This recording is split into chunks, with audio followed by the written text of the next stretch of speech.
एक गांव में एक कसाई रहता था।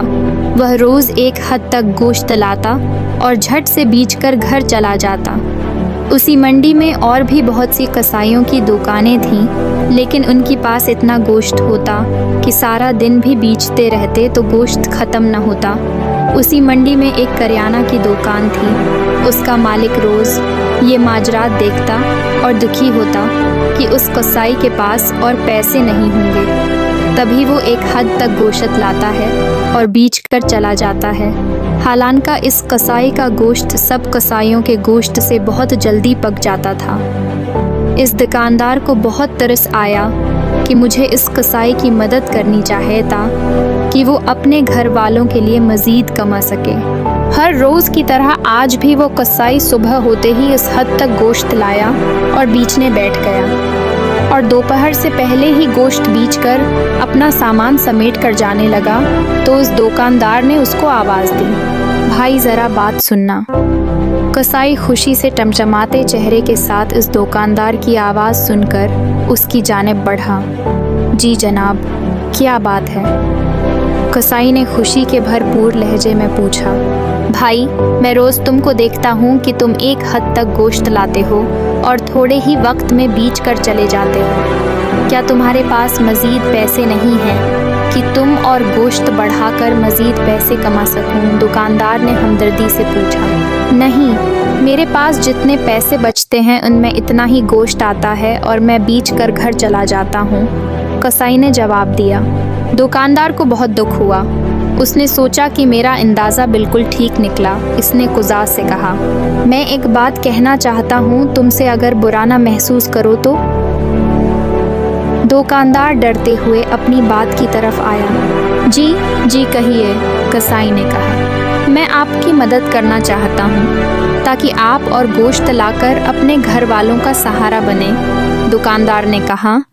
दुकानदार की बात सुनकर कसाई ने गहरा कहका लगाया। कसाई को कहका लगाते देखकर दुकानदार बहुत हैरान हुआ कि ये कैसा इंसान है जिसको इस बात पर खुश होना चाहिए कि मैं उसकी मदद करना चाहता हूँ और ये उल्टा कहका लगाकर मेरा मजाक बना रहा है। भाई, मेरा मजाक क्यों उड़ा रहे हो? मैं ज़रा सी मदद करना चाहता था, ना कि अपनी बेइज्जती, दुकानदार ने तुर्श लहजे में कहा। जनाब, मैं आपका मजाक नहीं उड़ा रहा, आपकी बात पर हंस रहा हूँ, कसाई ने हंसते हुए जवाब दिया। ऐसा क्या बड़ा कह दिया मैंने जो तुमको हंसी आ रही है? दुकानदार ने उसी लहजे में पूछा। हंसी इस बात पर आ रही है कि आपको लगता है कि मुझे जितनी बचत होती है उसमें मैं अपने घर वालों का पेट नहीं पाल सकता। ऐसी कोई बात नहीं है जनाब, अल्लाह का शुक्र है, जितना कमाता हूँ हलाल कमाता हूँ और अपने घर वालों को कहीं हलाल ही खिलाता हूँ, कसाई ने कहा। हलाल की बात कहाँ से आ गई? मैं तो रिज़्क को बढ़ाने की बात कर रहा था। दुकानदार ने कसाई की बात सुनकर हैरान होते कहा। जी, क्योंकि मुझे जितनी ज़रूरत है इतना ही कमाता हूँ और बहुत अच्छे और सुकून की ज़िंदगी गुजार रहा हूँ, कसाई ने जवाब दिया। तो क्या ये बाकी जो सब यहाँ बैठे हैं ये सब हराम कमा रहे हैं? कसाई की बात पर दुकानदार को मज़ीद गुस्सा आ गया। नहीं जनाब, मेरा ये मतलब नहीं था। मैं कौन होता हूँ किसी पर यह इल्ज़ाम लगाने वाला? मैंने तो अपना हिसाब देना है और इन सब ने अपना। मेरे कहने का मतलब ये था कि मुझे ज़िंदगी में जितनी ज़रूरत है मुझे मिल जाता है, तो फिर और की लालच में क्यों पड़ूं? कसाई ने कहा। मैं जितना बढ़ाऊंगा अपने कारोबार को मुझ में इतनी होश आ जाएगी पैसा जमा करने की और मैं इसी लालच में और बढ़ाने की सोच रखूंगा, कसाई ने कहा।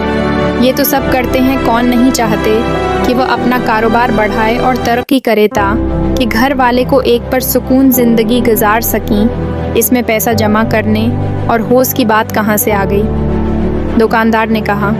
इंसान जितनी मर्जी मेहनत कर ले वो रात को 1 या 2 रोटी ही खाकर सोएगा और बढ़ते कारोबार की आमदनी जमा होती रहेगी। जितना पैसा जमा होगा उसकी होश इतनी ही बढ़ेगी और अपनी होश को पूरी करने के लिए इंसान तरह तरह के तरीके ढूंढता है और उसी तरह तरह के तरीक़ों के चक्कर में वो अल्लाह की नाफरमानी करना शुरू कर देता है और रात में उन्हीं सोचों को पूरा करने के चक्करों में अपनी नींद का सुकून तबाह करता है और दिन में अपनी सोचों को पूरा करने के चक्करों में दिन का सुकून भी खो देता है और अपनी इस पैसे की लालच में अपने घर वालों को हराम की कमाई खिलाना शुरू कर देता है। लालच में क्या गया कोई भी काम हराम कमाई का ज़रिया बनता है और मैं ऐसा लालच नहीं चाहता। मैं जितना कमाता हूँ उसमें इतना खुश और परसकून हूँ कि मेरे घर वालों में मेरी इज़्ज़त भी है और सब मुझे बहुत चाहते भी हैं और ज़्यादा की लालच में मैं ये अपनों का प्यार और सुकून नहीं छीना चाहता, कसाई ने कहा और घर की तरफ चल दिया।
Sung Thái